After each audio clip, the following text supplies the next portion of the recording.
This is breaking news. A commercial jet has crashed near the airport in Washington, D.C. This tragic event took place by the Ronald Reagan National Airport. You can see a massive rescue effort underway, as this has just happened, and we will continue to bring you updates as soon as they come in. The aircraft involved was an American Airlines flight traveling from Wichita to D.C. It collided midair with a military Blackhawk helicopter before plunging into the Potomac River. As a result, all airport operations have been completely shut down. Chilling footage from a nearby camera appears to capture the moment of impact, showing two aircraft colliding, followed by a massive fireball. Reports indicate that up to 60 people may have been on board the jet.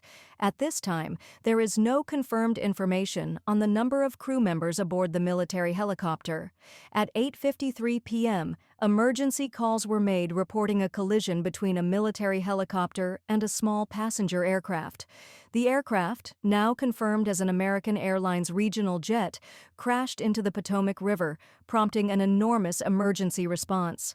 The FAA has just released a statement confirming the plane involved was American Airlines Flight 5342, traveling from Wichita, Kansas to Reagan National Airport. At this time, we still do not know the exact number of people on board or the number of personnel in the military helicopter. Authorities have yet to determine how the flight paths intersected, leading to this catastrophic collision. Looking across the Potomac, we can see the full scale of the search and rescue operation.